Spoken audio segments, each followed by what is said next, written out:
Hey everyone, hope you're doing great. Welcome back to my channel. In today's video, we'll dive into what if Deku was the son of All Might. Smash that subscribe button, and be sure to peek at the description below. Let's begin. The house in Muzurifu was quiet. It was the kind of silence that wasn't peaceful.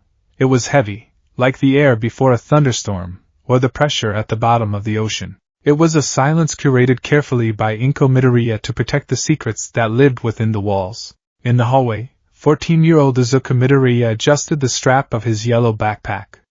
He paused by the entryway, his eyes drifting to the pair of shoes sitting in the Genken. They were enormous, size 19, red high tops that looked less like footwear and more like industrial equipment. They were dusty. He was home. For most of Japan, the presence of All Might, the symbol of peace, was a cause for parades, for screaming crowds, for a collective sigh of relief. For Izuku, it meant walking on eggshells. He crept past the living room. The television was on low volume, broadcasting the morning news. The weather report was chirping cheerfully about clear skies, but the atmosphere in the kitchen was overcast. Sitting at the small dining table was a man who looked like a stiff breeze might snap him in half. Toshinori Yagi was a stark contrast to the colorful, vibrant posters that plastered the walls of Izuku's bedroom. He was skeletal, his limbs long and spindly, swimming inside a baggy white t-shirt. His blonde hair, usually swept back in two defiant tufts, drooped sadly over a face comprised mostly of shadows and sharp angles. He was coughing. A wet, hacking sound that made Inko flinch from where she stood at the stove. "Toshi, please," Inko whispered, her voice laced with a perpetual anxiety that had aged her faster than time itself. She placed a cup of warm tea with honey in front of him. "You pushed yourself too hard yesterday." The Kyushu incident was all over the news. Toshinori wiped a fleck of blood from his lip with a handkerchief, quickly hiding the red stain before he thought Izuku could see. But Izuku always saw. He had been analyzing heroes since he could read. Analyzing his father was a habit he couldn't break. "I am fine, Inko," Toshinori rasped. His voice, stripped of its booming heroic resonance, was a deep, hollow baritone. "The people needed me. There was a train derailment." "The people always need you," Inko murmured, turning back to the eggs. "But we need you too." Izuku stepped into the light of the kitchen. "Good morning." Toshinori jumped slightly, his hollow eyes widening. For a second, the blue irises burned with that familiar electric intensity, the reflex of a hero caught off guard, before softening into the tired gaze of a father who didn't quite know how to be one. "Izuku, my boy," Toshinori said, forcing a smile. It stretched his skin too tight over his cheekbones. "You're up early." "It's a school day, Dad," Izuku said softly. He took his seat opposite the living legend. The dynamic was a chasm neither could bridge. To the world, All Might was a god. To Izuku, he was a tragedy. Izuku looked down at his rice. He felt the familiar pang of guilt that had lived in his chest since he was 4 years old. The diagnosis. Quirkless. The doctor had said it with such clinical finality, pointing to the extra joint in his pinky toe as if it were a defect in a machine. That day, the symbol of peace had cried. Not because his son wouldn't be a hero, but because Toshinori blamed himself. He believed his injury, his deteriorating body, or perhaps the sheer unnatural burden of one for all had somehow burned the genetic potential out of his offspring. Izuku was the empty vessel produced by a broken mold. "Did you sleep?" Izuku asked, breaking the silence. "Like a baby," Toshinori lied. Izuku could see the dark circles under his eyes, purple bruises against the pale skin. He hadn't slept. He had probably spent the night patrolling, or staring at the ceiling, counting the seconds of his time limit ticking away. "Eat your breakfast, Izuku," Inko said, sliding a plate of tamagoyaki and grilled fish toward him. Her hand lingered on his shoulder, a grounding weight. "You have a big week coming up. Mock exams, right?" Izuku stiffened. "Yeah. Mock exams." Toshinori sipped his tea. "Study hard. Knowledge is power, Izuku. There are many ways to contribute to society. The police force, administration, support tech." He was doing it again. Gently steering the ship away from the storm. "I'm top of the class in analysis, Dad," Izuku said, his grip tightening on his chopsticks. I know how quirks work better than people who have them. I know you do, Toshinori said gently. Too gently. It was the pity that hurt. You have a brilliant mind, but not a hero's body, the silence added. Izuku finished his food quickly, the taste of ash in his mouth. He stood up, grabbing his bag. I'm leaving. Have a good day, Toshinori called out. As Izuku reached the door, he heard his father cough again, a terrible, wet sound that rattled the dishes on the table. Izuku paused, his hand on the doorknob, fighting the urge to run back and help.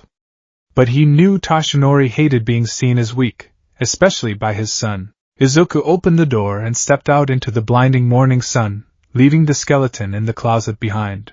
Aldera Junior High was a place where dreams went to be strangled, usually by the hands of adolescence and mediocrity. The classroom buzzed with the frenetic energy of third years realizing their childhood was ending.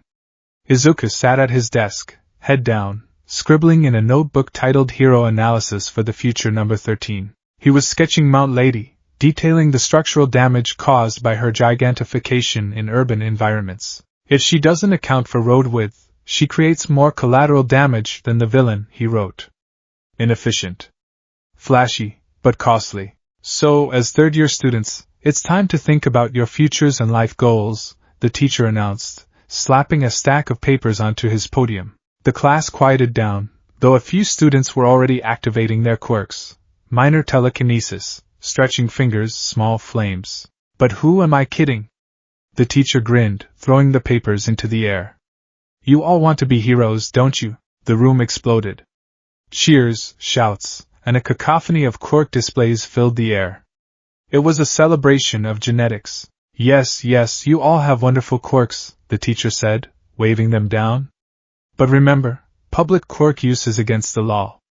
Keep it down. Hey, teach! The voice cut through the noise like a jagged knife. Katsuki Bakugo lounged in his chair, feet up on the desk. He looked like a king bored with his court. Don't lump me in with these losers. I'm not aiming for some D-list sidekick gig. I'm going to the top. The class jeered, but Bakugo just smirked. I aced the mock tests. I'm the only one here with a shot at UA High. UA? The students gasped. The national fortress of heroism. The alma mater of All Might. That's right, Bakugo said, small explosions popping in his palms like firecrackers. I'm going to surpass All Might and become the richest, most famous hero of all time. I'll be the only one from this trash heap of a school to make it. The teacher checked his clipboard, pushing his glasses up his nose. Oh, that's right. Midoriya wants to go to UA too, doesn't he? The silence that followed was absolute. It was a vacuum, sucking the air out of the room. Then, the laughter hit. It wasn't a chuckle, it was a roar. The class convulsed with it. Midoriya? No way. You can't get into the hero course just by studying. He's quirkless. They'll snap him in half. Izuku shrank into his shoulders, his face burning. He stood up, hands shaking. They got rid of that rule. There's no precedent, but, boom. Bakugo was there in an instant. He slammed his hand onto Izuku's desk, the explosion blasting Izuku backward. He fell out of his chair, scrambling against the back wall. Deku! Bakugo loomed over him, smoke rising from his palm. His red eyes were narrowed, filled with a complex, volatile hatred that went deeper than schoolyard bullying. Bakugo knew. Their mothers were best friends. Bakugo had been there when they were toddlers. He had seen the tall, skeletal man visit. He had pieced it together years ago, when he overheard his parents talking in hushed tones about Inko's husband and the burden. You think you can rub shoulders with me? Bakugo hissed, his voice dropping so only Izuku could hear over the class's laughter. You think because of who your daddy is you get a free pass? You think his blood makes you special? Izuku stared up at him, terror warring with defiance. Kaken, that's not. Shut up. Bakugo grabbed Izuku by the collar, lifting him slightly. You're worse than a nobody. You're a waste. You had the greatest lottery ticket in human history, and you came out blank. You're an insult to the name. He shoved Izuku back down. Don't even try to apply, Deku. You'll just embarrass him. And if you embarrass him, you embarrass the whole system. The class didn't understand the subtext. They just saw the strong crushing the weak. Just another day at Aldera. When the final bell rang, Izuku packed his bag with robotic slowness. He wanted to wait until everyone else had left. He didn't want to be tripped in the hallway or have his shoes hidden. He checked his phone. Hero News. All Might resolves incident in record time. He swiped the screen off. We're not done yet. Bakugo was standing by the door, flanked by his two lackeys. He snatched the notebook from Izuku's hand. Hero Analysis for the Future, Bakugo read, his lip curling. You really are delusional. Give it back, Kaken, Izuku said, his voice trembling but his feet planted. Bakugo sandwiched the notebook between his palms. Clap. An explosion charred the edges, turning the cover into a smoking ruin. He tossed it out the open window. Most top-tier heroes have stories about their school days, Bakugo said, leaning in close. The smell of nitroglycerin was suffocating. I want my origin story to be perfect. Being the only student from this dump to make UE is part of that. So don't apply. He placed a hand on Izuku's shoulder. It smoked, burning the fabric of the uniform. Here's some advice. If you want to be a hero so bad, there might be another way. Pray you're born with a quirk in the next life, and take a swan dive off the roof. Bakugo walked away, his lackeys laughing nervously behind him. Even they thought that was too far. Izuku stood alone in the darkening classroom. His shoulders stung. His heart hammered a painful rhythm against his ribs. Take a swan dive. Izuku clenched his fists until his knuckles turned white. He wasn't going to do it. He wasn't that weak. But the words festered. He walked outside, retrieving his notebook from the koi pond. The fish were nibbling at the burned edges. He shook the water off, hugging the sodden book to his chest. Stupid Kaken, he muttered, starting the walk home. If I jumped, he'd be charged with instigation to suicide. Doesn't he think about his record? He walked through the winding streets of Muzidafu, taking the long way. He needed to clear his head before he faced his father. He couldn't walk in looking like a victim. Tashinori would look at him with those sad, hollow eyes, the eyes that said, I'm sorry I made you this way. Izuku hated the pity. He wanted the pride. He walked into a pedestrian tunnel, the shadows stretching long and cool. He started to mutter, flipping through the wet pages of his notebook. I don't need a quirk, he whispered to the damp concrete. There are heroes who fight with support gear. Eraserhead fights almost quirkless once he blinks. Sir Night Eye. Dad's old sidekick, he uses stamps. He stopped. His reflection stared back at him from a puddle. Green hair, freckles, wide eyes. He didn't look like All Might. He looked like Inko. Soft. Round. I can do this, he said, trying to summon the courage of the number one hero. I am here. A medium-sized skin suit. The voice was wet and gurgling. Izuku whipped around. The manhole cover behind him rattled and flew off. A mass of dark, viscous sludge erupted from the sewer, rising like a tidal wave of filth. Two manic, yellow eyes floated in the liquid. Perfect, the villain hissed. You'll do just fine. I just need to hide for a while. Izuku froze. His analysis brain kicked in automatically. Fluid body type. Physical attacks ineffective. Asphyxiation hazard. But his body refused to move. The fear was primal. The sludge lunged. It hit him like a wall of wet concrete. It forced its way into his mouth, his nose. It tasted of oil and rot. Izuku clawed at the fluid, but his fingers passed harmlessly through it. Don't struggle, the villain whispered right into his ear, the voice vibrating in his skull. It'll only hurt for about 45 seconds. Then it's all over. I'm dying, Izuku thought. The panic was white-hot. I'm going to die in a tunnel, and no one will know. His vision began to spot black edges creeping in. Dad. Mom. Wait. Dad. The image of Tashinori flashed in his mind. Not the skeleton, but the hero. The symbol. The man who punched through tornadoes to save a cat. I am the son of All Might, Izuku thought, a sudden surge of adrenaline piercing the hypoxia. I don't die in a sewer. He stopped flailing. Flailing was useless. He needed leverage. His hand, slippery with sludge, fumbled for the strap of his backpack. It was heavy with textbooks. The eyes, Izuku thought. The only solid part. The villain was arrogant. He thought he had already won. Izuku swung his body weight, twisting violently to the left. It didn't break the hold, but it shifted the fluid mass. His hand found the zipper of his backpack. He gripped the metal tag between his thumb and forefinger like a shiv. With the last ounce of oxygen in his blood, Izuku thrust his hand backward, aiming blindly for where the voice had come from. The metal zipper gouged into the villain's fluid eye. Arg! The villain shrieked, the sludge loosening for a fraction of a second. It wasn't enough to escape, but it was enough to take a breath. Izuku gasped, sucking in air mixed with sewage. You little brat! The villain roared, the sludge tightening again, harder this time. I'll kill you! Texas smash! The world turned white. The air pressure in the tunnel changed instantly. It wasn't a sound, it was a physical force. The wind hit them like a freight train. The sludge villain was blasted apart, splattered against the tunnel walls in 1,000 droplets of goo. Izuku fell to the ground, coughing, gasping, his throat burning. He looked up. Standing at the entrance of the tunnel, backlit by the evening sun, was a mountain of a man. 7 feet tall. Muscle piled upon muscle. A smile that gleamed like justice itself. I am here! All Might boomed. And I am sorry I was late, Izuku stared. The figure shimmered. For a moment, he didn't see the hero. He saw his dad, trying too hard. Dad? Izuku wheezed. All Might flinched. He looked around quickly to ensure no one was watching, then rushed to Izuku's side, scooping him up with hands the size of dinner plates. Young Midoriya! He kept the hero voice, just in case. Are you injured? Speak to me. I'm okay, Izuku managed.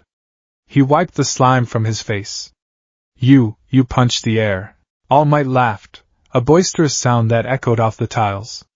A simple change in air pressure to disorient the villain. Now let us get this scum to the police. He quickly began scooping the scattered bits of the unconscious villain into empty soda bottles he had in his cargo pockets. He always carried them, a habit of eco-friendliness and practicality. Izuku watched him. He saw the way All Might's hand trembled slightly as he screwed the cap on the bottle. The steam was starting to rise off his skin. You're at your limit, Izuku whispered. All Might froze. The smile didn't waver, but the eyes dimmed. Nonsense! I am just getting started. Dad, stop, Izuku said, standing up on shaky legs. You're steaming. You've been working all day. You didn't sleep last night. All Might sighed, the sound like a tire deflating. The steam poured off him in a thick cloud. With a poof, the muscle vanished. The clothes hung loose. The skeleton returned. Toshinori Yagi stood there, wiping blood from his mouth. He looked older than he had at breakfast. You possess a keen eye, Izuku, Toshinori said, his voice back to that hollow rasp. He capped the bottle containing the villain. I overdid it. But when I felt that something was wrong, he looked at Izuku, scanning him for injuries. He saw the red marks on Izuku's neck. He reached out a bony hand, brushing Izuku's cheek. I almost lost you, Toshinori whispered. I was careless. I was chasing this villain for an hour, lost him in the sewer system. If I had been a minute later. I fought back, Izuku said. Toshinori blinked. What? I fought back, Izuku repeated, stronger this time. I stabbed him in the eye with my zipper. That's why he loosened his grip. That gave you the opening. Toshinori looked at the scattered sludge, then back at his son. A flash of something crossed his face. Pride? Fear? It was hard to tell. That was reckless, Toshinori said finally. You should have waited for a hero. The words cut deeper than Bakugo's explosions. There were no heroes coming. Izuku snapped. Just you. And you can't be everywhere. I am trying to be. Toshinori shouted back, a rare display of temper. He coughed violently, hunching over. I am trying to keep the world safe so you don't have to fight, Izuku. Look at you. You're bleeding. You have no quirk. You are defenseless. I'm not defenseless. Izuku yelled, tears pricking his eyes. I'm your son. The silence returned. It stretched between them in the damp tunnel. Toshinori straightened up, looking sadder than Izuku had ever seen him. Yes. You are my son. And that is why I cannot let you walk this path. You see what it does to me. I have the strongest quirk in existence, and I am a wreck. Imagine what it would do to you. He turned away, shoving the bottle into his pocket. Go home, Izuku. I have to drop this off at the police station. Don't tell your mother about this. It will only worry her. Dad, go home. Toshinori jumped, a pitiful, purely physical jump that was still impressive for a normal human but pathetic compared to All Might, and grabbed the ledge of a building, hauling himself up and out of sight. Izuku was left alone in the tunnel again. He felt hollowed out. His idol, his father, had just saved his life and then crushed his soul in the span of 5 minutes. Reckless, defenseless, Izuku walked home in a daze. He didn't notice the crowd gathering downtown. He didn't notice the smoke rising in the distance. Dinner was a quiet affair. The incident in the tunnel hadn't made the news yet, or maybe it was too small to report. Toshinori wasn't home. He had texted Inko, paperwork. Late night. Sorry. Izuku picked at his katsudan. It was his favorite meal, usually reserved for victories. Tonight, it felt like a consolation prize. Izuku, honey, you're not eating, Inko said, watching him with worried eyes. She used her quirk to float the soy sauce closer to him, a casual display of minor telekinesis that always made Izuku's heart twinge with jealousy. I'm just tired, Izuku said. Is it the exams? Inko asked. You know, Mrs. Bakugo told me Katsuki is applying to UA. He's so confident. Yeah, Izuku muttered. He's great, Izuku. Inko put her chopsticks down. I was talking to your father. We think, maybe you should look at Ketsubutsu Academy? They have a wonderful general studies program. I'm applying to the hero course at UA, Izuku said. He didn't look up. Inko sighed. Izuku, please. Be realistic. The hero course requires a practical exam. Robots. Combat. How will you? I'll figure it out, Izuku said. Like your father figures it out? Inko's voice rose, sharp and sudden. Do you think I don't see the blood on his handkerchiefs? Do you think I don't know he's dying by inches every time he walks out that door? Izuku looked up. His mother was crying. I can't watch you do it too, Izuku, she sobbed. I can't watch my quirkless baby boy go out there and get broken by monsters. The world is too cruel. Please. Just stay safe. Stay with us. Mom, Izuku said, his voice shaking. I'm not asking you to watch me die. I'm asking you to watch me live. No! Inko slammed her hand on the table. I am forbidding it. You will not apply to the hero course. I have already lost my husband to that life. I will not lose my son. The front door opened. Toshinori stood there. He looked exhausted. He was still in his oversized suit, but his tie was undone. He saw the tears. He felt the tension. What is happening? He asked softly. Tell him, Toshi, Inko pleaded, turning to her husband. Tell him he can't go to UA. Tell him the truth. Toshinori looked at Izuku. He saw the bandage on Izuku's cheek where the sludge had scraped him. He saw the desperation in the boy's eyes. Izuku. Toshinori began, walking into the room. He sank into his chair. Don't tell me it's dangerous, Izuku said, staring his father down. I know it's dangerous. I was attacked today, Inko gasped. What? A villain, Izuku said, not breaking eye contact with his father. A sludge villain. He tried to suffocate me. Oh my God! Inko rushed to him, checking him over frantically. Izuku! Why didn't you call? Why didn't you? Dad saved me, Izuku said. But before he got there, I fought. Toshinori closed his eyes. I didn't freeze, Izuku said. I didn't wait to die. I fought. Doesn't that matter? Doesn't the spirit count for anything? It counts, Toshinori whispered. Then why? Izuku stood up. Why won't you support me? Why are you ashamed of me? I am not ashamed of you. Toshinori roared. The skeletal form seemed to vibrate with the force of it. He stood up, towering over the table. I am terrified for you. You are small. You are fragile. You are everything I was before. He stopped. Before what? Izuku asked. Toshinori slumped. Before I got lucky. The room was silent. You think heroism is about spirit? Toshinori said, his voice quiet again. It is. But spirit doesn't stop a building from falling on you. Spirit doesn't stop a villain like All for One from ripping your stomach out. He lifted his shirt, exposing the purple, jagged scar that covered half his torso. Inko looked away. She hated that scar. This is what happens to the strongest man in the world, Toshinori said. What do you think will happen to you? Izuku looked at the scar. It was hideous. It was terrifying, but he didn't look away. I think Izuku said that if I don't try, I'm already dead. He turned and ran. He ran out of the kitchen, out of the front door, ignoring Inko's cries and Toshinori's stunned silence. He ran until his lungs burned. He didn't know where he was going, only that the house felt like a coffin. He needed air. He found himself in the shopping district. The sun had set, and the street lights were flickering on.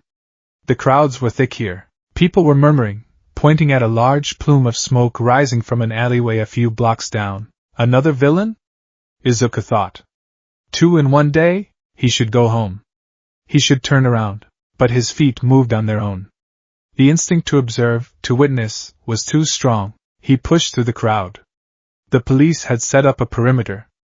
Firefighters were spraying water on burning buildings. Stay back! A hero shouted. It was Death Arms. We can't get close. Where is All Might? Someone in the crowd yelled.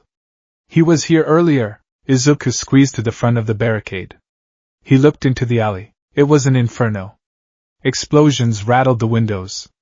And in the center of the fire, a massive, shifting shape dominated the space. The sludge villain. He escaped? Izuku's blood ran cold. Did Dad drop the bottle? I can't grab him. Mount Lady yelled from the back. The street is too narrow. My fire is useless against that fluid. Kamui shouted. We have to wait for someone with a suitable quirk. Death Arms grunted, shielding his face from the heat. Wait! Izuku whispered. You're just watching? Then he saw it. Through the flames and the sludge, a face emerged. It was terrified. It was suffocating. It was Bakugo. The villain had him. He was using Bakugo's explosion quirk, forcing the boy's hands to detonate uncontrollably, creating a barrier of fire that kept the heroes at bay. Bakugo was thrashing, trying to keep his mouth above the slime, but his eyes... Izuku had never seen Bakugo look scared. Angry? Yes. Arrogant? Always. But scared? Bakugo looked like a child crying for help, and the heroes were watching. They were calculating matchups. They were waiting for the perfect counter. They're acting like analysts, Izuku realized with horror. They aren't acting like heroes. Izuku didn't think. He didn't check for traffic. He didn't consider his lack of a quirk. His legs moved. Hey! Kid! Get back here! Death Arms shouted. Izuku ducked under the police tape. He sprinted into the fire. The heat was intense, stinging his eyebrows. The smell of burning trash and nitroglycerin filled his nose. What do I do? What do I do? He remembered his notebook. Page 24. Combustible fluids. Bakugo saw him coming. His eyes widened. Deku? Kaken! Izuku screamed. The villain turned. You again? I'll kill you this time. The sludge lashed out. Izuku slid on his knees, ducking under a tendril of slime. He pulled his backpack off and hurled it. It hit the villain in the face, the same eye he had stabbed earlier. Gah! The villain flinched. Izuku didn't stop. He scrambled forward, clawing at the sludge covering Bakugo's mouth. Why? Bakugo choked out, coughing smoke. Why are you here? My legs moved on their own. Izuku yelled, tears streaming down his face. He dug his fingers into the slime, trying to find purchase. You looked like you needed saving. For a second time froze. The quirkless boy, the son of the god, trying to pull the prodigy from the monster. The villain recovered. Die, you little insects! A massive wave of sludge raised up, poised to crush them both. Izuku squeezed his eyes shut. I'm sorry, Mom. Boom. The wind returned. But this time, it was accompanied by blood. A hand grabbed Izuku's arm. Another grabbed Bakugo's. I really am pathetic, a voice growled. It wasn't the bright, commercial voice of All Might. It was a guttural snarl of pure fury. Izuku opened his eyes. All Might stood there. But he wasn't smiling. Blood was streaming from his mouth. Steam was pouring off his body so thick it looked like he was on fire. He wasn't fully transformed. His right arm was muscular. His left side was half skeletal. He was forcing the power through a broken circuit. I scolded you for being reckless, All Might shouted, blocking the sludge wave with his own body. And yet here I was, watching from the crowd. Afraid. Dad! Izuku screamed. I was listening to my fear. All Might's grip tightened on the boys. But you listened to the call. The villain shrieked and attacked. All Might didn't dodge. He inhaled, and for a split second, the skeleton vanished, replaced by the Titan, Detroit. Smash! He punched downward. Not at the villain, but at the ground. The updraft was apocalyptic. The pavement shattered. A tornado formed in the alleyway, spiraling upward, sucking the fire, the smoke, and the sludge into the stratosphere. The clouds above the city were punched open, changing the weather in a 5-mile radius. Rain began to fall. The sludge villain was scattered into atoms. All Might stood amidst the debris, steam hissing in the rain. He dropped to one knee, deflating instantly into his skeletal form. The dust obscured him from the cameras, but Izuku saw. He saw his father wipe a massive amount of blood from his chin. The crowd went silent. Then, slowly, the applause started. All Might! All Might! The heroes rushed in. Death Arms grabbed Izuku by the shoulder. Are you insane? You could have gotten yourself killed. That was reckless. You have no quirk. Another hero was praising Bakugo. That quirk is amazing, kid. You held out so long. Izuku stood there, taking the scolding. He looked at his father. Toshinori was standing up, waving to the crowd, putting on the mask. But his eyes were locked on Izuku. They weren't sad anymore. They were wide, shaken, and burning with a realization that had been 14 years in the making. Later that evening, the sun had fully set. Izuku walked home alone. The adrenaline had crashed, leaving him exhausted. Deku! Izuku turned. Bakugo was running after him. He stopped, panting, his uniform singed. I didn't ask for your help. Bakugo yelled. And you didn't save me.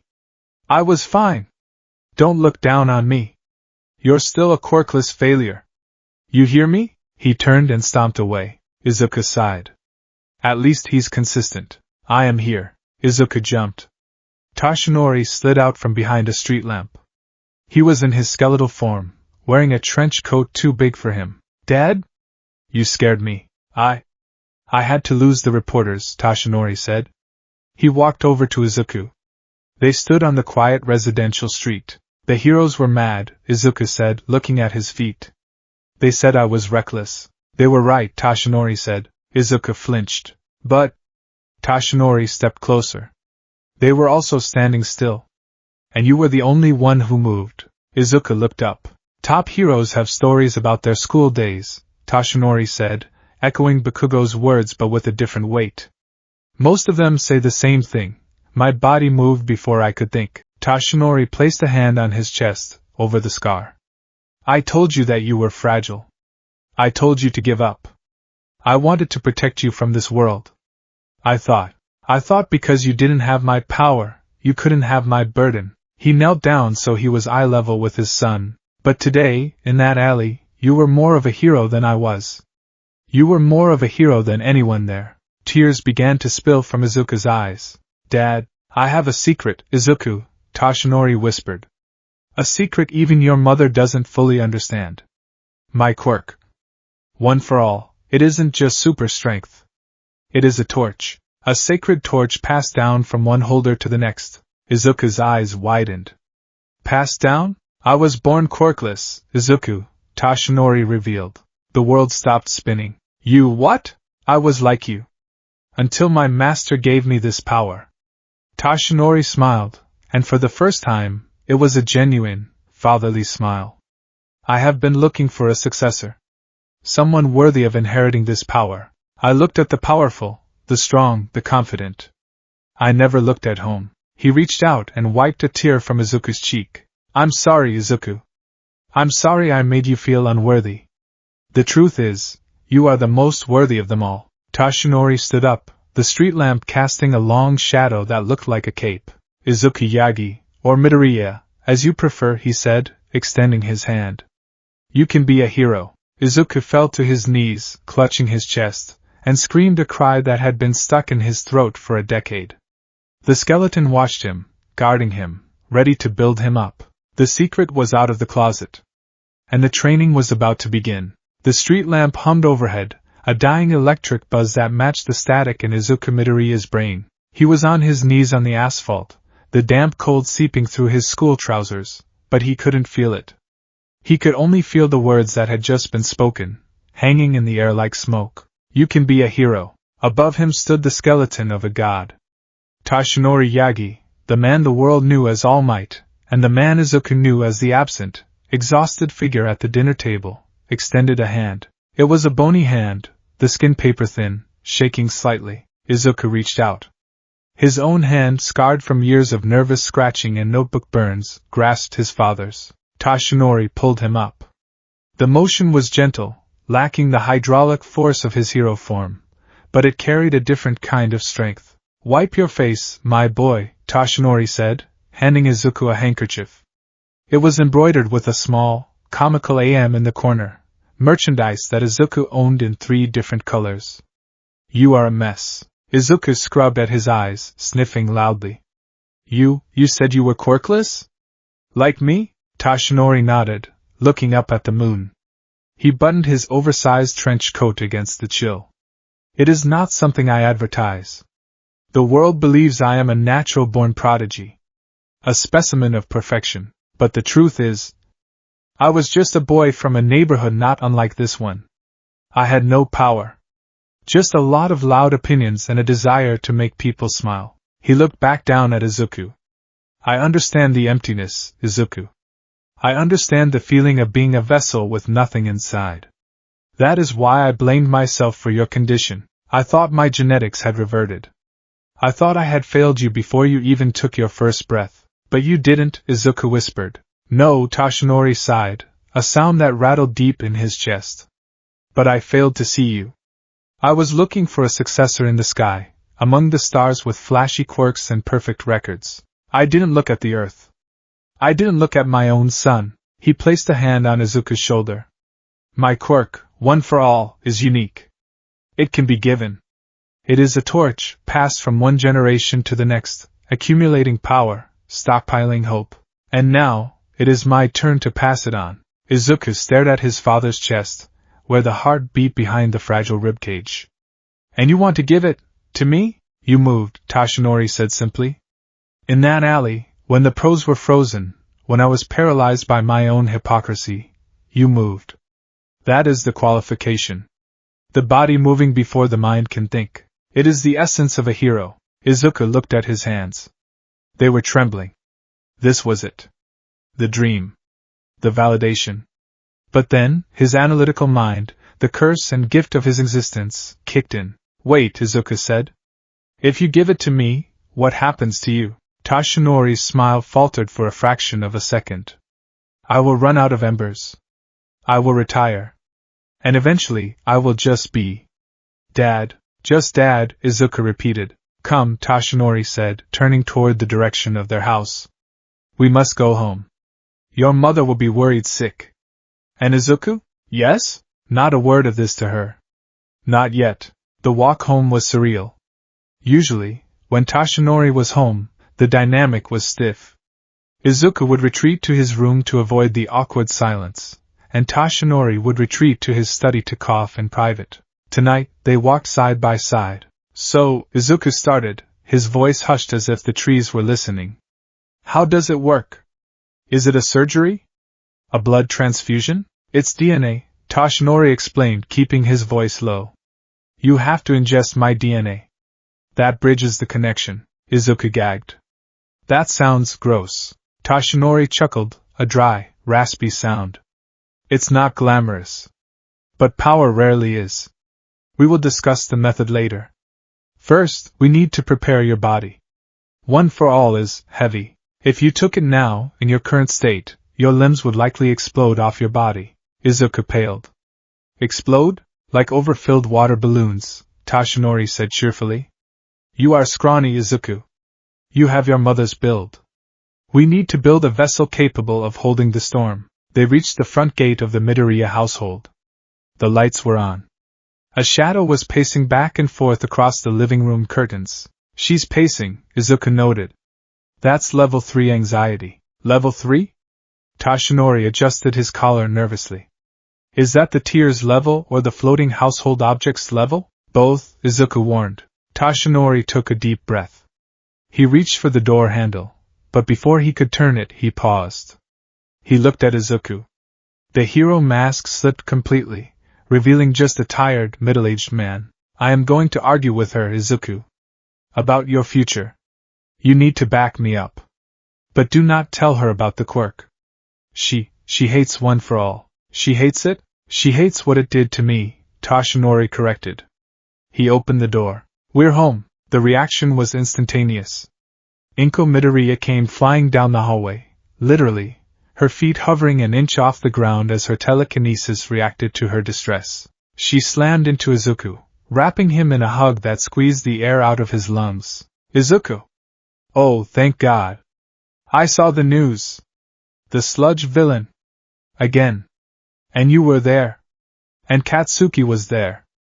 And she pulled back, checking his face, his arms, his legs. You're filthy. You smell like sewage. Are you hurt? Did he touch you? I'm okay, Mom, Izuku said, trying to soothe her. I'm fine. Dad was there. Inko turned her gaze to Toshinori. Her eyes were red-rimmed, her face pale. The relief in her expression instantly hardened into anger. You, she whispered. Toshinori held up his hands. Inko, you let him get involved. Inko cried, her voice cracking. I saw the footage, Toshi. I saw him run into the fire. He has no quirk. He ran into a villain attack because he thinks he has to be like you. He saved young Bakugo's life, Toshinori said, his voice firm. The heroes were doing nothing. Izuku acted. He could have died. Inko screamed. A vase on the entry table wobbled and floated into the air, vibrating. He is a child. My child. He is not a symbol. He is not a pillar. He is a 14-year-old boy. He is my son, too. Toshinori shouted back. The silence that followed was deafening. The vase dropped back onto the table with a clatter. Inko stared at him, stunned. Toshinori rarely raised his voice at home. He was usually too tired, too guilty. Toshinori stepped forward, closing the door behind him to shut out the world.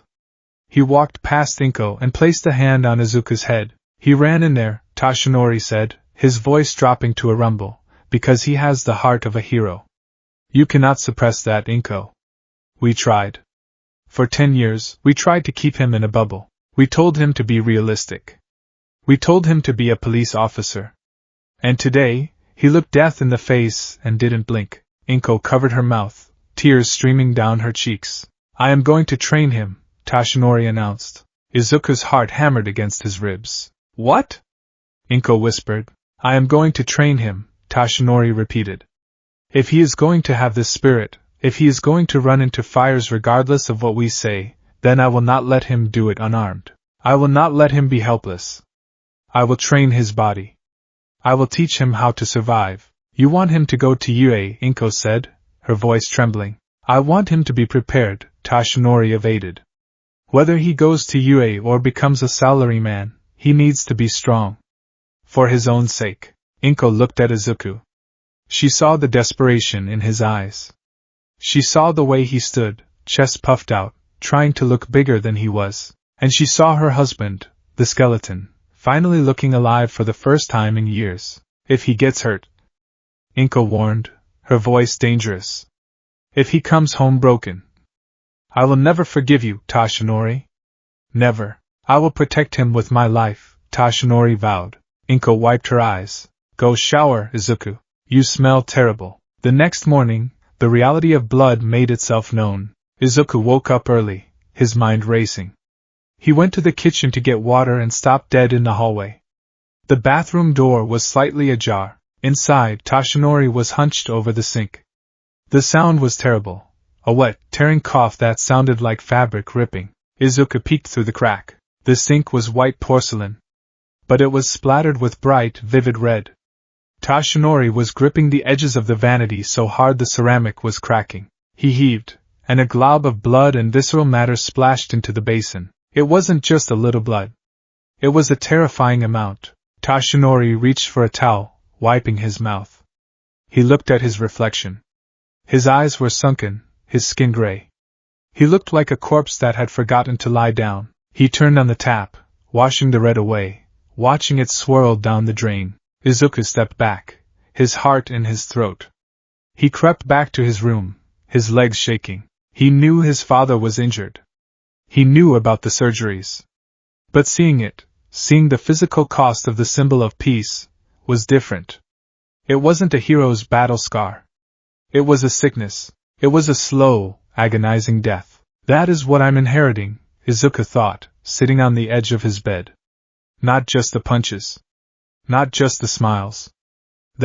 He looked at his All Might posters. They didn't look heroic anymore. They looked like a lie. He's dying. He's actually dying. The weight of it crushed him. He wasn't just training to be a hero. He was training to replace a dying man. He was the designated survivor. Aldera Junior High was buzzing. The news of the sludge villain incident had spread, but the details were murky. The cameras hadn't caught Izuku clearly. The steam and the rain had obscured the non-hero participants. Most people thought a random civilian had stumbled in, and All Might had saved them, but Bakugo knew. Izuku walked to his desk, keeping his head down. He could feel the eyes on him. Bakugo sat with his feet on his desk, staring out the window. He was quiet. Unnervingly quiet. Lunch came. Izuku took his bento to the roof, hoping for solitude. He needed to write. He needed to process the training plan Toshinori had texted him earlier. Meet at Dagoba Beach. 5 a.m. tomorrow. Wear clothes you don't mind ruining. The door to the roof banged open. Izuku flinched. Bakugo stood there. He didn't have his lackeys. He was alone. His hands were in his pockets, his posture slouched. Kaken, Izuku said, closing his notebook. Bakugo walked over, stopping a few feet away. He didn't yell. He didn't explode anything. He just stared at Izuku with those sharp, red eyes. You didn't use a quirk, Bakugo said. It wasn't a question. No, Izuku admitted. You just threw your bag. Yeah. Bakugo kicked at the ground. The pros were watching. Death arms. Kamui. They were just standing there. They didn't have the right quirks. Izuku recited the excuse the news had given. Bullshit, Bakugo spat.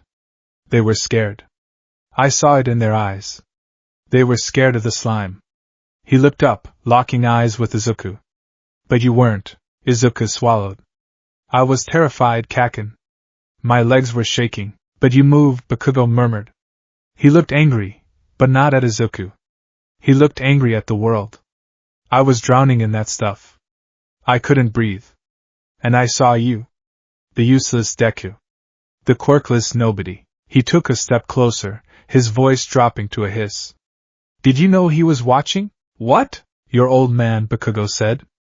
Did you know he was there? Is that why you ran in? Trying to impress Daddy? No. Izuku stood up. I didn't know he was there.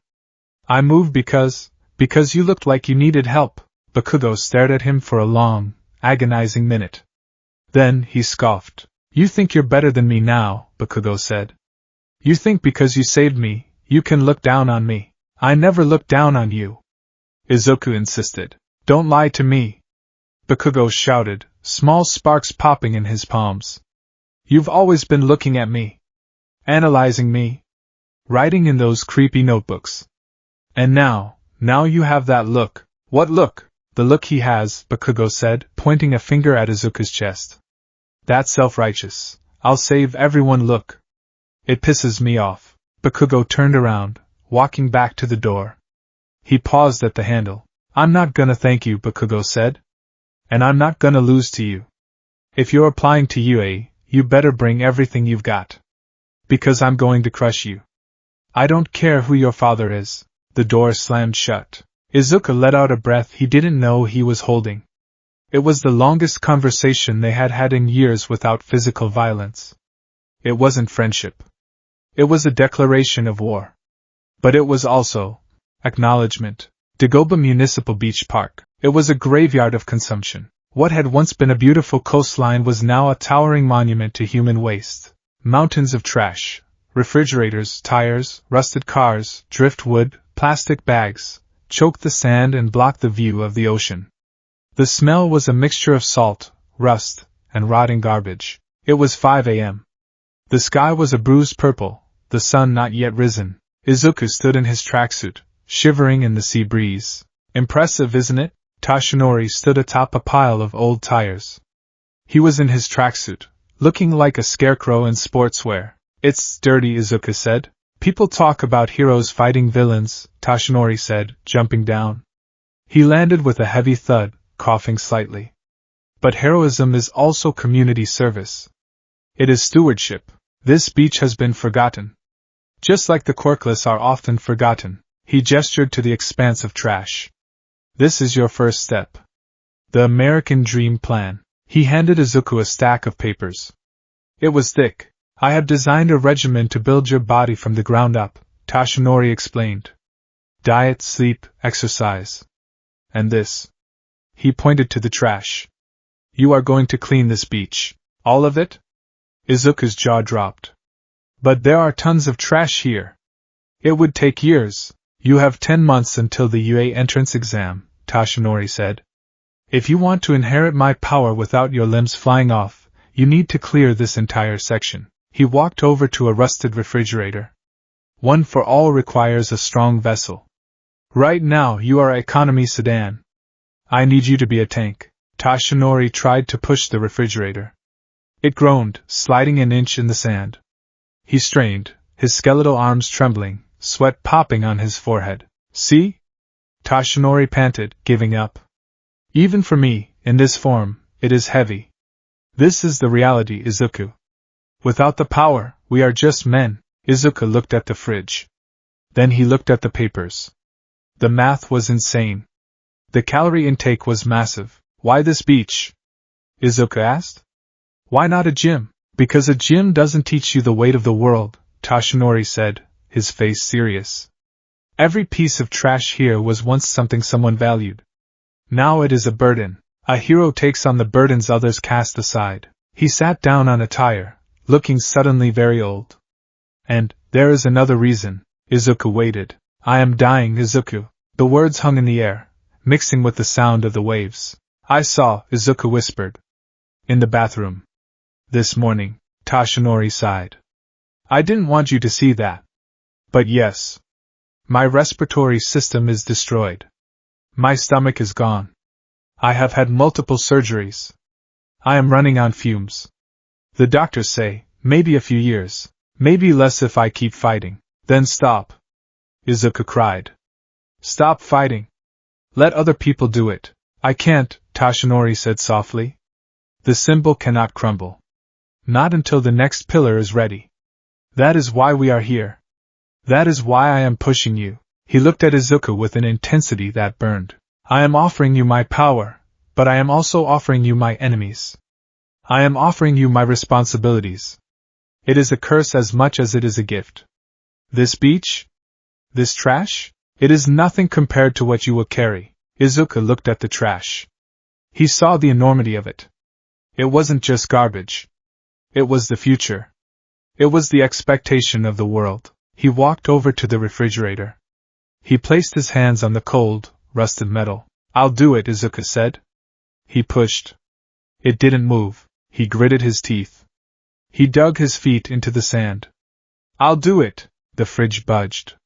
An inch. That's the spirit. Toshinori cheered, coughing again. But lift with your legs, young Midoriya. Your back is going to snap.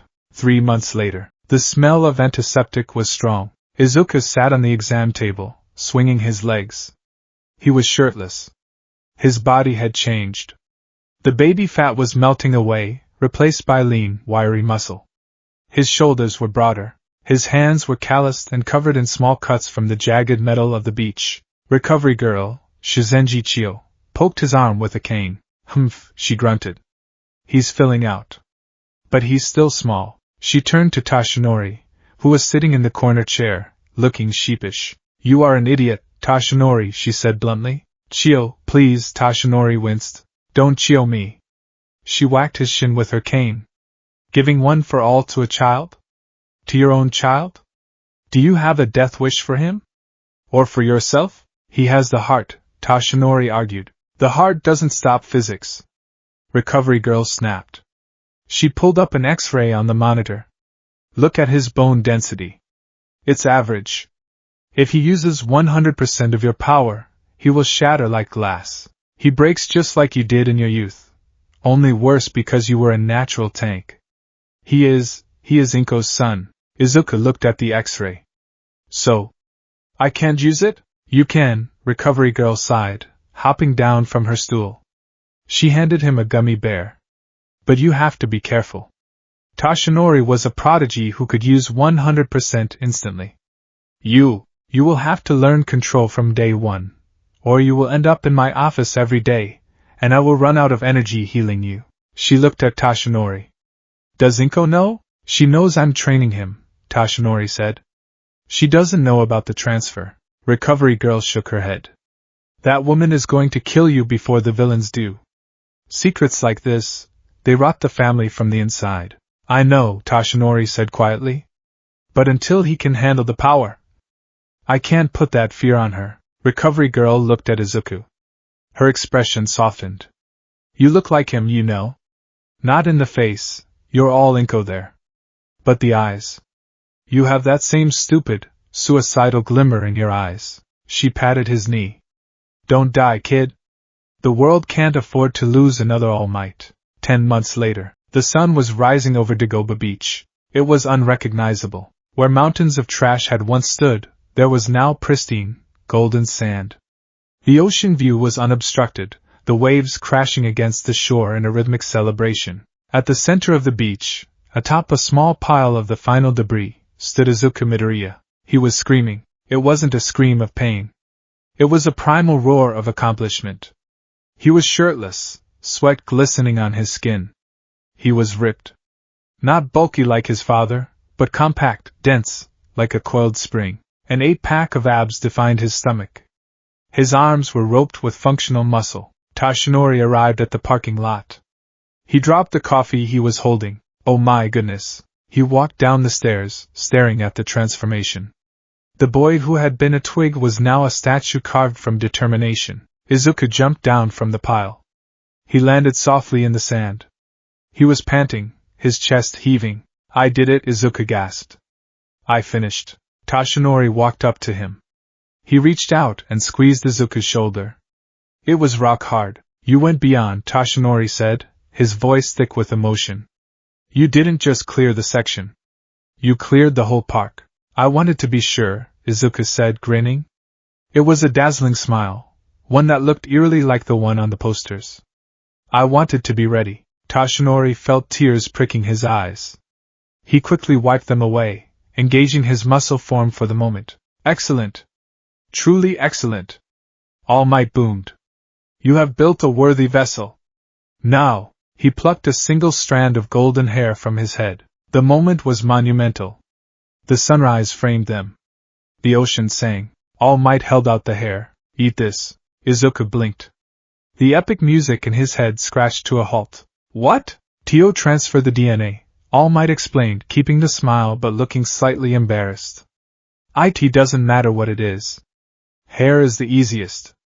Eat it. That's... Izuku looked at the hair. That's disgusting. Do you want the power or not? Izuku sighed. He took the hair.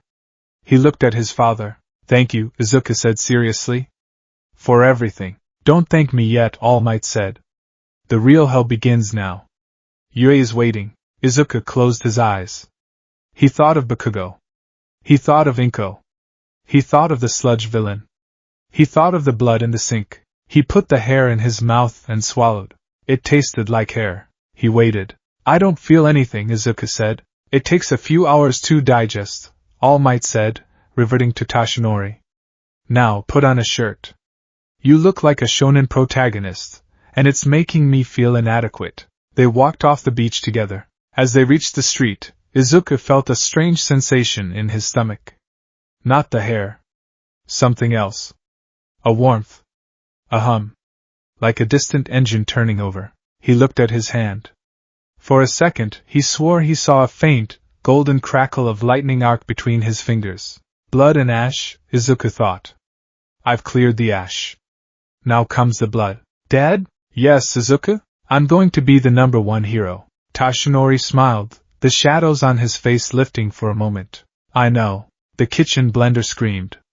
It was a high-pitched, mechanical wail that tore through the 5 a.m. silence of the Midoriya household, sounding suspiciously like a dying cat. Izuku sat at the table, his head resting on his arms, half asleep. Across from him, Toshinori Yagi, wearing an apron that said "Kiss the Cook" over his skeletal frame, was operating the machine with the intensity of a bomb disposal expert. Dad, Izuku mumbled into his sleeve. It's too loud. Mom's gonna wake up.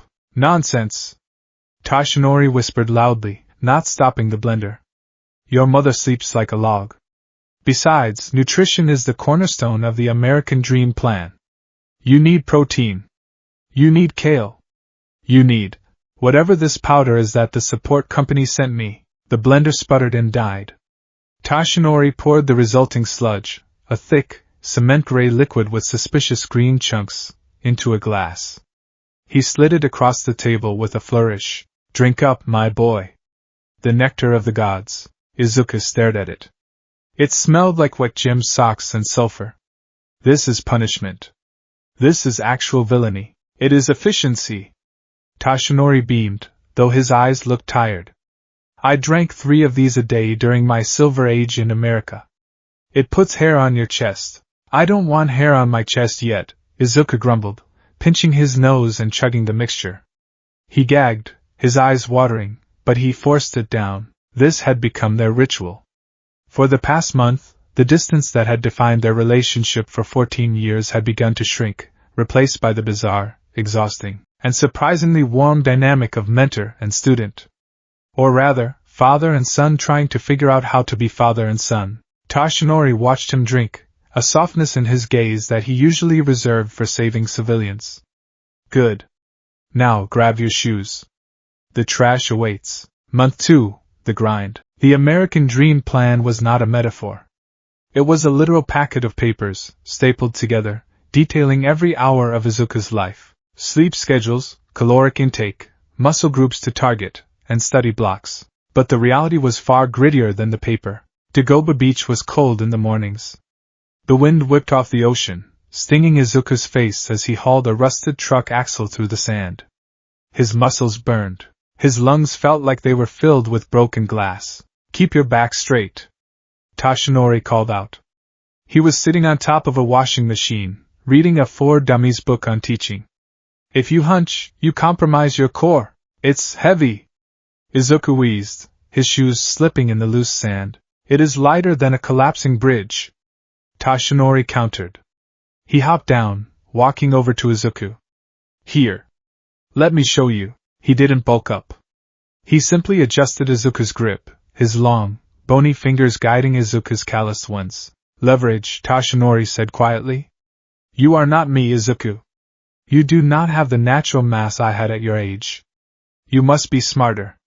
Use the fulcrum. Use your center of gravity. Izuku adjusted his stance. He lowered his hips. He pulled. The axle moved smoother. Better, Toshinori smiled. You have a good mind for mechanics. You analyze quirks, yes? Analyze your own body. Treat it like a machine you are optimizing. They took a break as the sun began to crest. They sat on the seawall, drinking water. Dad? Why didn't we do this sooner? Izuku asked. He didn't mean it as an accusation, but it hung in the air like one. Toshinori sighed, looking out at the horizon where the sun was painting the water gold. Fear mostly. And selfishness. He took a sip of water. I told myself I was protecting you. That if I kept my distance, All for One wouldn't look at you. If I treated you like glass, you wouldn't try to be a hammer. He looked at Izuku. But I think I think I was just afraid of seeing my own mortality in you. Seeing you quirkless reminded me of who I used to be. And it reminded me that one day, All Might will be gone. You're not gone yet, Izuku said firmly. Toshinori chuckled, ruffling Izuku's messy green hair. No. Not yet. And honestly? Watching you suffer through my terrible smoothies is the most fun I've had in years. Month 4, The Suspicion. Aldera Junior High was a different kind of battlefield. Izuku was changing. It wasn't just the physical mass. Though his uniform was getting tight around the shoulders, it was his presence. He didn't hunch as much. He didn't flinch when people raised their voices. He walked with a purpose that was unsettling to his classmates. Bakugo noticed. Of course he did. It was during PE. The class was running laps. Usually, Izuku trailed at the back, wheezing. Today, he was keeping pace with the lead pack, his breathing controlled, his stride even. Bakugo slowed down, falling in step beside him. You're running weird, Bakugo grunted. I'm running efficiently, Izuku corrected, not looking at him. You're doing something, Bakugo accused. His red eyes narrowed. You disappear after school. You come in looking like you fought a lawnmower. And now you're solid. I'm training Kaken. For you, eh? Bakugo scoffed, but there was no laughter in it. You think doing push-ups is gonna save you when you're up against real quirks? You're just building a nicer coffin, maybe, Izuku said. He stopped running, turning to face Bakugo. The class continued around them.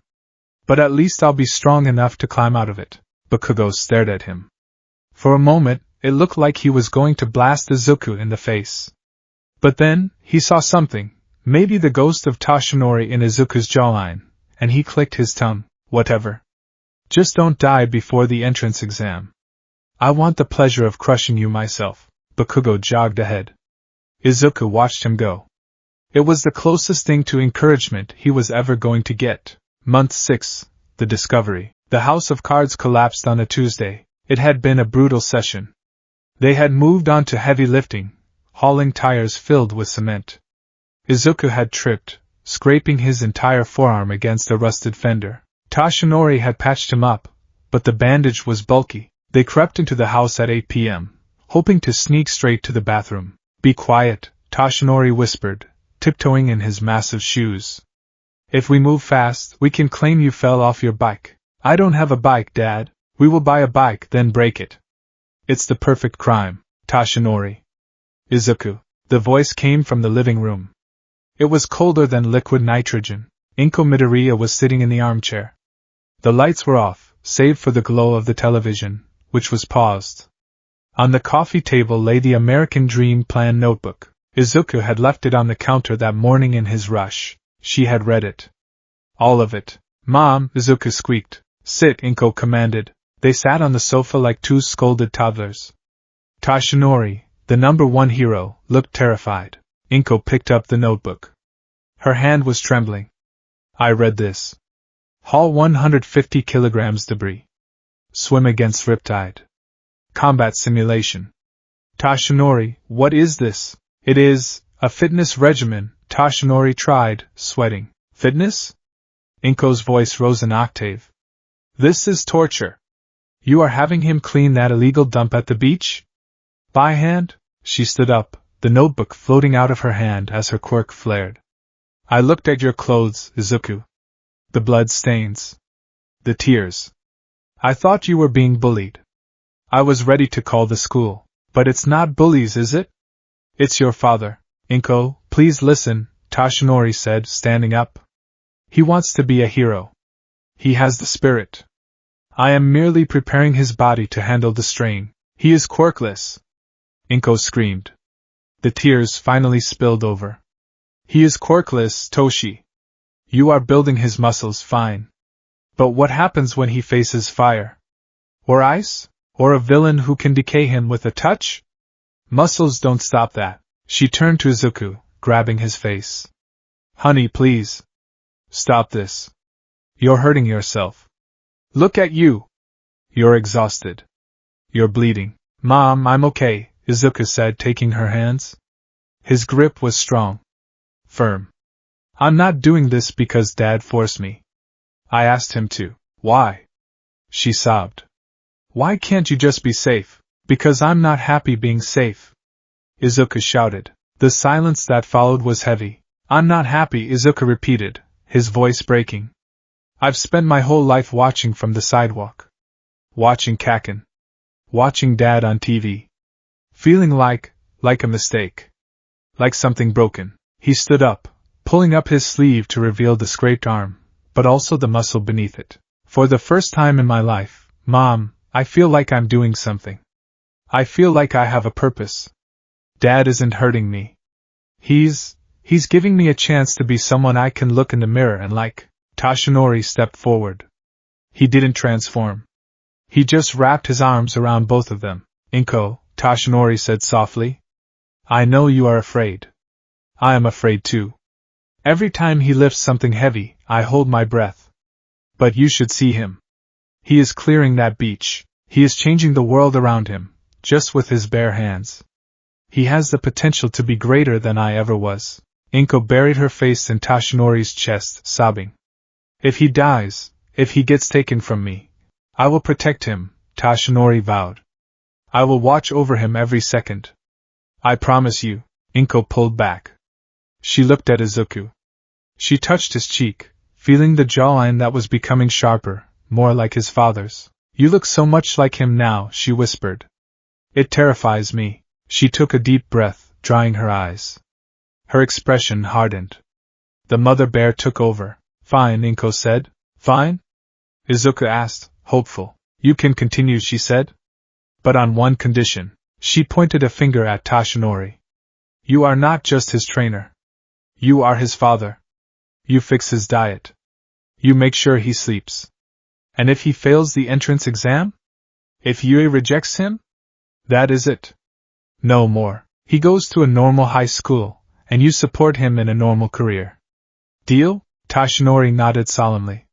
Deal. Inko turned to Izuku. And you? If you are going to do this, you better win. Don't you dare do this halfway and get hurt for nothing. Izuku nodded, tears in his eyes. I will, Mom. I promise. Good, Inko sniffed. Now show me this diet plan. If Tashinori wrote it, it's probably devoid of actual flavor. Month 9, the ghost in the machine. Winter came. The beach was freezing, the sand hard as concrete. But the trash was disappearing. The towering piles were now small mounds. Izuku was sparring with All Might. Well, sparring was a generous term. All Might in his muscle form was standing still, and Izuku was trying to move him. Push, young Midoriya! All Might bellowed, his breath steaming in the cold air. Engage the hips. Izuku drove his shoulder into All Might's stomach. He grunted, his boots digging trenches in the sand. He was strong now. Incredibly strong for a teenager. But something strange happened. As Izuku strained, pushing past his physical limit, he felt a flicker. It wasn't external. It was internal. A sensation deep in his marrow. It felt like static. Like a radio tuning between stations. For a split second, the air around Izuku shimmered. A faint, golden spark jumped from his shoulder to All Might's chest. All Might gasped, stepping back. Whoa! Izuku fell forward into the sand. What? What happened? All Might stared at his own chest, then at Izuku. He deflated into Tashinori, looking perplexed. Did you feel that? Tashinori asked. I felt, buzzing, Izuku said, rubbing his shoulder. Like when your foot falls asleep, but in my chest. Tashinori frowned. One for all, it reacts to proximity. But you haven't ingested the DNA yet. There should be no connection. He paced back and forth on the sand. Unless what? Unless the biology is already there, Tashinori muttered to himself. You are my son. You share half my genetic code. Perhaps the quirk recognizes its own bloodline, like a key that is almost cut correctly. He looked at Izuku with a mix of wonder and concern. The ghosts of the previous holders, the vestiges. They might be sensing you. They might be waiting for you. Is that bad? Izuku asked nervously. No, Tashinori said slowly. But it means when you do take the power, it might settle faster than it did for me. Or it might be more volatile. We must be careful. The final day, 6 a.m. The sun rose on the day of the entrance exam. Dagoba Municipal Beach Park was empty, not empty of people, but empty of trash. The white sand stretched for miles, pristine and glittering. The ocean breeze blew unobstructed. It was a miracle. Atop the seawall, Izuku Midoriya stood shirtless. He was screaming. It was a roar of triumph, of 10 months of hell, of every doubter and every fear expunged from his system. He threw his hands up to the sky. He was ready. Toshinori watched him from the parking lot. He held a small bento box in his hand. He took a photo with his phone, his eyes misty. "You did it," Toshinori whispered. "You really did it." He walked down to the sand. Izuku turned, his chest heaving, sweat dripping down his abs. He looked powerful. He looked like a hero. Oh my goodness! All Might transformed, unable to contain his pride. "You have exceeded my wildest expectations." "I finished," Izuku panted, smiling. "I cleared it all." "You did more than that." All Might gestured to the beach. "You restored this place. People will return here. Life will return. That is the essence of heroism." He reached up and plucked a long, blonde hair from his bangs. The moment had arrived. "Izuku Midoriya."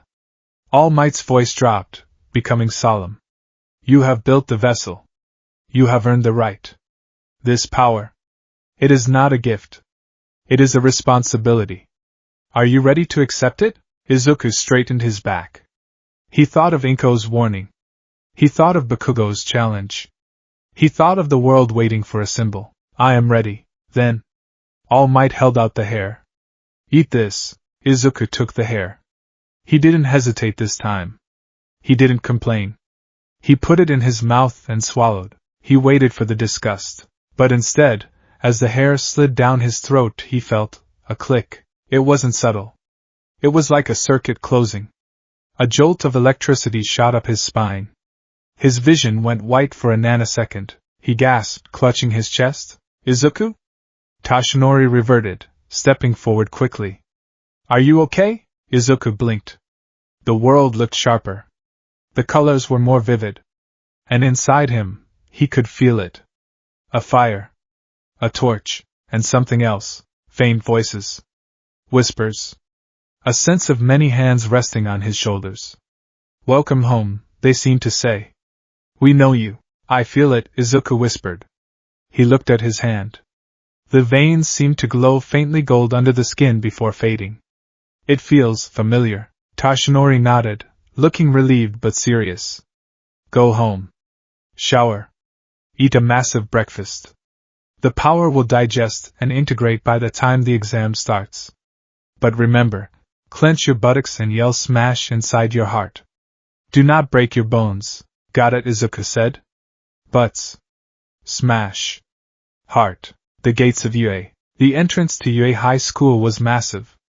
It was a fortress of glass and steel, the H-shaped building looming over the students like a judge. Izuku stood at the gate. He was wearing his middle school uniform, but it fit differently now. He filled it out. He stood straight. "Out of my way, Deku." Bakugo walked past him. He didn't shove him this time. He just glared. "You actually applied," Bakugo muttered. "I told you I would," Izuku said. Bakugo stopped. He looked at Izuku, really looked at him. He sensed the difference. The air around Izuku was different. It was charged. "Don't think you've won anything yet," Bakugo snarled, walking away. Izuku took a deep breath. He looked up at the building. He reached into his pocket and pulled out a small charm Inko had given him that morning. "Safe return," it said. He felt the fire in his stomach. He felt the legacy of 8 generations coursing through his blood, mixing with the DNA of the 9th. "I am here," Izuku whispered to himself, echoing his father's words. He took the first step through the gate. The ground didn't shake, but it felt like the world shifted just a little bit to make room for him. The son of All Might had arrived. The written exam was a blur of graphite and silence. For Izuku Midoriya, it was the easy part. He had spent his entire life dissecting hero ethics, laws, and physics in his notebooks. The questions on the paper were things he had debated with himself in the dark at 2 a.m. for years. He finished early, his pencil moving with the precision of a scalpel, ignoring the explosive scratching of Bakugo's pencil 2 rows over. But the written exam didn't make your heart feel like a trapped bird. The practical exam did. Izuku stood in the designated orientation hall, the vast auditorium filled to the brim with hopeful teenagers. He sat next to Bakugo, an arrangement that was likely alphabetical and entirely unfortunate. "Welcome to the live show, everybody." Present Mike screamed from the stage, his voice amplified by his quirk to a level that rattled fillings. "Everybody say hey." Silence. "Tough crowd." Present Mike shrugged. "All right, examinees. I'm here to give you the lowdown on how this is gonna go down. Are you ready?" Izuku was vibrating. He was wearing his middle school uniform, but underneath, his muscles were coiled tight, the result of 10 months of hell on Dagobah Beach. He clutched the hem of his trousers, trying to stop his hands from shaking. "Calm down," he told himself. "You ate the hair. It's in you. The torch is passed." He tried to feel it, the power. Earlier that morning, he had felt a hum, a distant static in his veins. Now, sitting in the crowd, he felt heavy. It was as if his bones had increased in density. There was a dormant sun sitting in his stomach, waiting for a spark. "You're muttering again," Bakugo hissed, not looking at him. Izuku clamped a hand over his mouth. "Sorry. Don't screw this up, Deku," Bakugo whispered, his voice low and dangerous. "If you make a fool of yourself out there, you make a fool of the people who know you. Specifically me." "I won't," Izuku whispered back, surprising himself with the firmness of his voice. "Excuse me." A tall boy with glasses and engines in his calves, Tenya Ida, Izuku recognized from the brochures, stood up, pointing an accusing finger. "May I ask a question? The handout clearly lists 4 types of villains, yet you have only described 3. If this is an error on the official materials, it is highly shameful for a prestigious school like UA." He whipped around, pointing the finger directly at Izuku. "And you, with the curly hair. You've been muttering this whole time. It's distracting. If you're here on a sightseeing trip, please leave immediately." The auditorium giggled. Izuku shrank into his seat, his face burning. Okay, calm down, examinee 7111. Present Mike waved his hands. "And thanks for the segue. The 4th villain is a 0-pointer. Think of it like a gimmick. A trap. It's huge, it's mean, and it's worth 0 points. If you see it, my advice? Run, Izuku thought. That I can do. Battle Center B. The gates to the mock city were enormous. They towered over the students, a testament to the sheer scale of UA's budget. Izuku stood in the crowd, wearing his green tracksuit, the one Inko had bought him, the one that smelled like detergent and home. He looked around. He didn't see Bakugo.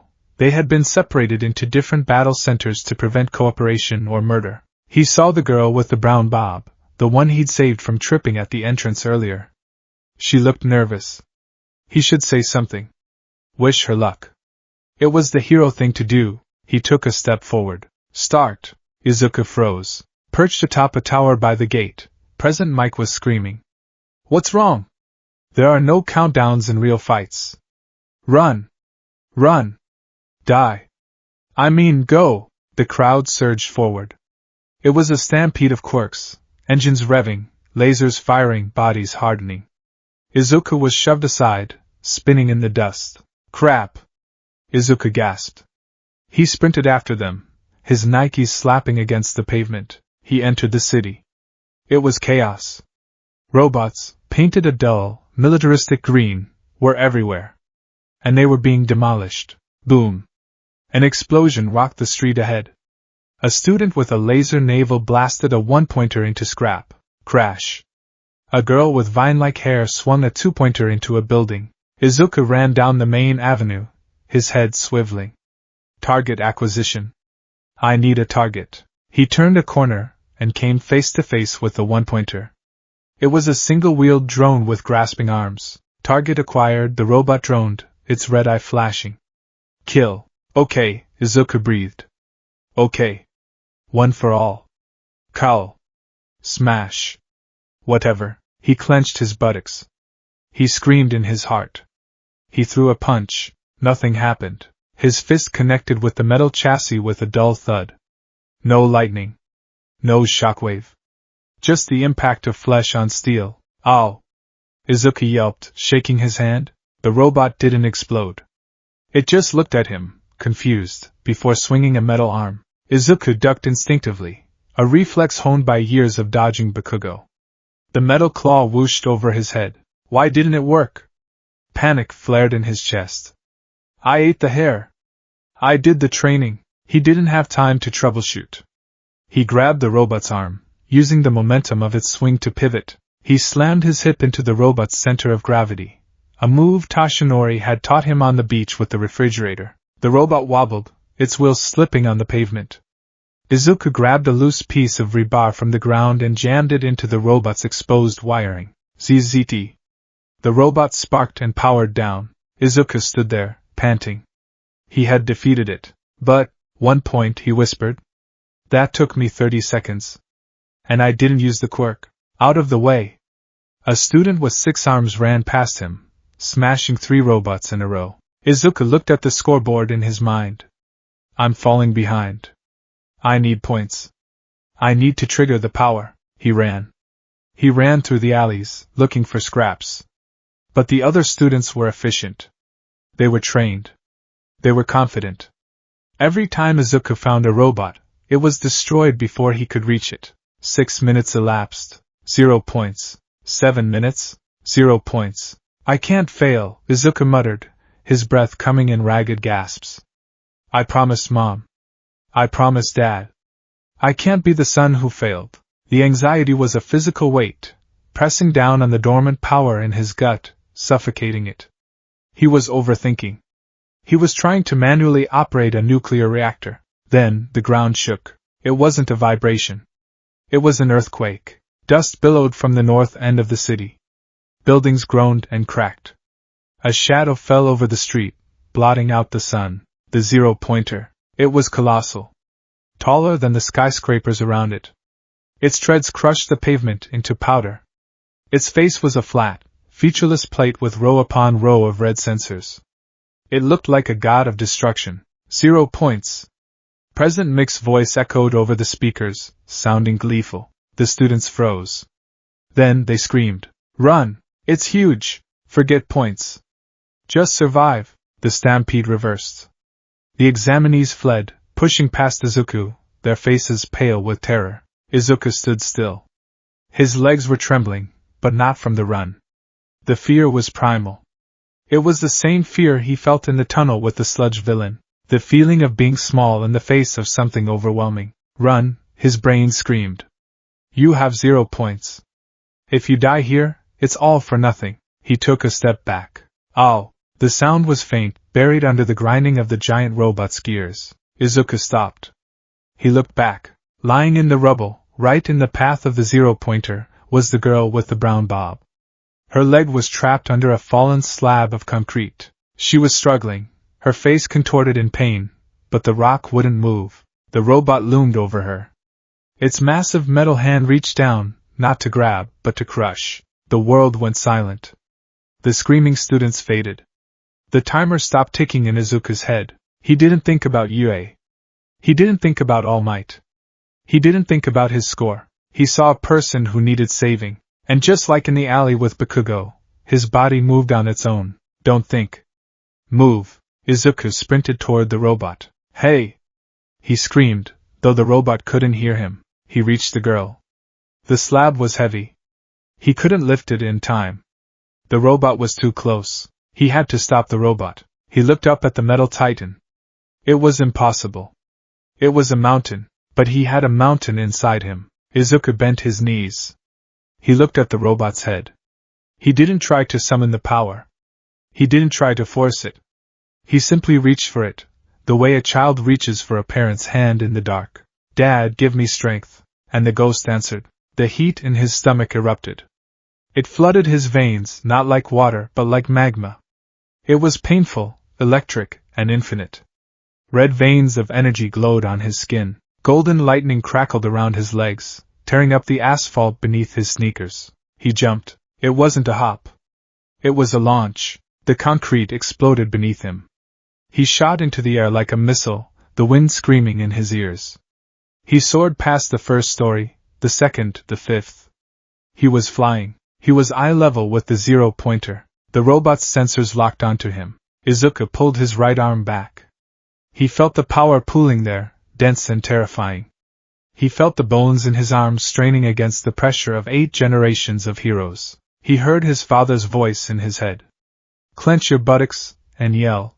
Smash! Izuku punched the air in front of the robot. The impact was blinding. The air pressure didn't just push the robot back, it obliterated the front of its chassis.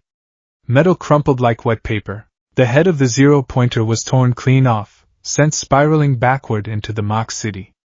A shockwave rippled outward, shattering windows for 3 blocks and clearing the dust from the air instantly. The sound was a thunderclap that echoed across the entire campus. For a moment, Izuku hung in the air, suspended in the aftermath of his own power. He felt invincible. He felt like a god. Then, the pain hit. His right arm was purple. It hung limp, twisted at an unnatural angle. His legs, which had taken the brunt of the launch, were shattered. Gravity took hold. Oh no, Izuku thought, the adrenaline crashing. I can't fly. He began to fall. The observation room. The room was dark, illuminated by a wall of screens. The teachers of UA sat in tiered rows, watching the chaos unfold. Clearly, the examinees have no idea how many points they have, Midnight murmured, tapping her chin. It reveals their true nature under pressure. The 0-pointer is designed to be insurmountable, a voice echoed from the shadows. Eraserhead sat with his arms crossed, eyes narrowed. A logical ruse. To fight it is irrational. To flee is survival. Then, screen B lit up. They saw the green blur. They saw the jump. Whoa! President Mike leaned forward.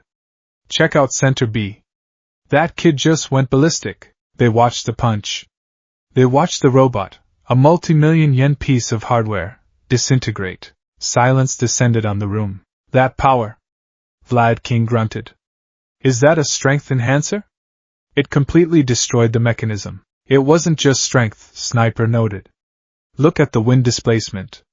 He changed the weather pattern in that sector. Sitting in the center chair, Principal Niza leaned forward, his beady black eyes wide. He rewound the footage. He played it frame by frame. He paused on the moment of the punch, Izuku's posture, the twist of the hip, the specific angle of the arm, the grimace on the face that was a mixture of terror and absolute, unwavering determination. Niza turned his chair slightly.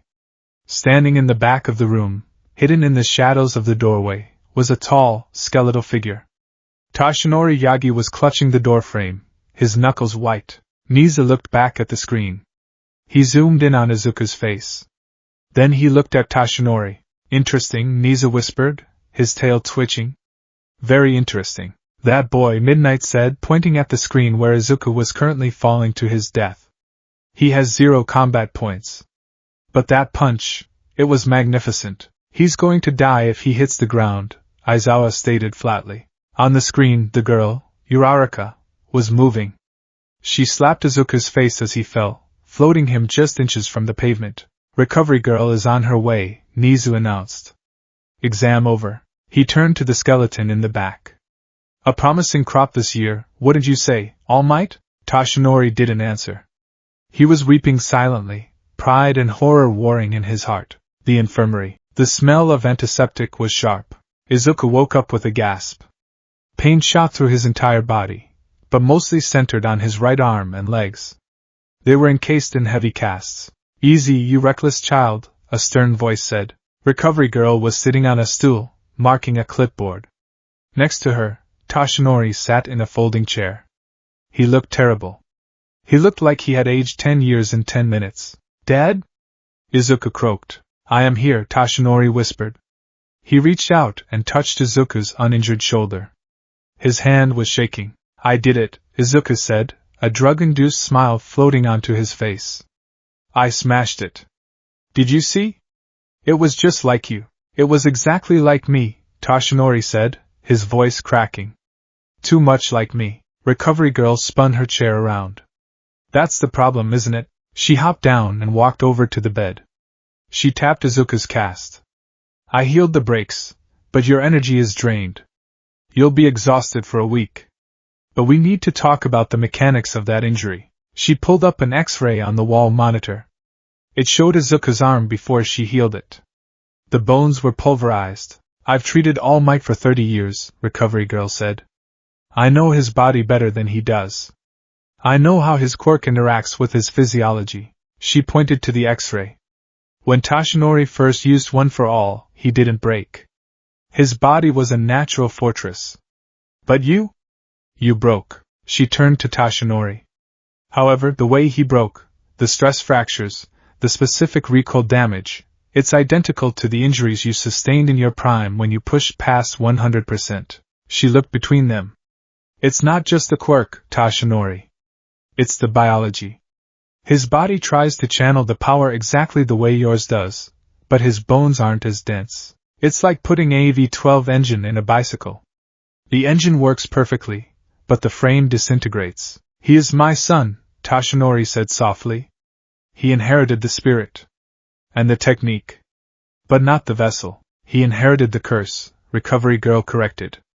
If he keeps fighting like you, using 100% for everything, he will lose the use of his arms before he graduates. He cannot be All Might 2.0. He has to figure out how to be Izuku Midoriya. Izuku listened, the fog clearing. So, I failed? Failed? Toshinori looked at him. Izuku, you destroyed a 0-pointer with a single punch. You saved a girl's life. But I have 0 points, Izuku whispered, tears leaking from his eyes. I checked the board before I passed out. 0 combat points. I failed the exam. Toshinori opened his mouth to speak, but Recovery Girl shushed him. The results aren't out yet, she said. Rest now. Worry later. 1 week later, the Midoriya household was a mausoleum. Izuku sat at the dinner table, staring at a piece of fish he hadn't touched in 20 minutes. His arm was still in a sling, his legs sore. He had spent the last week lying in bed, staring at the ceiling, replaying the exam. 0 points. He had squandered it. He had taken the greatest gift in the world, One for All, and broken himself on the first try.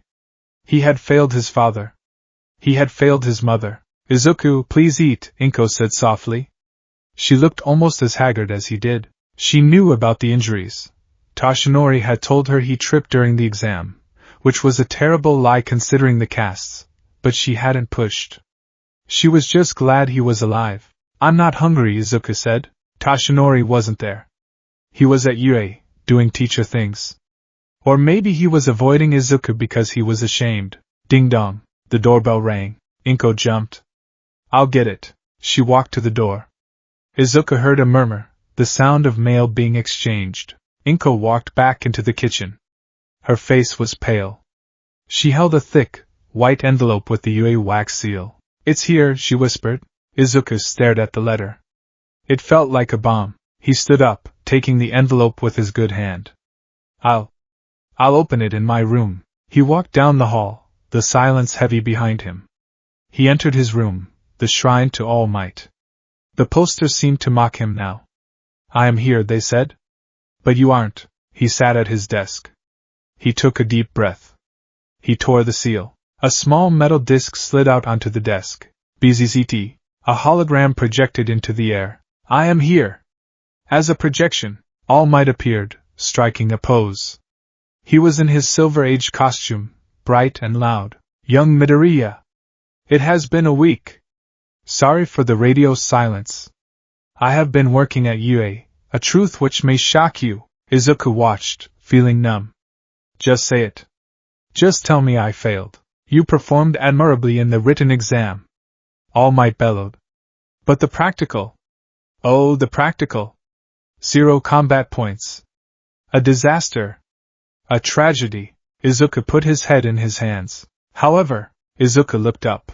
Did you think a hero course would reject someone who saved a life? The video changed.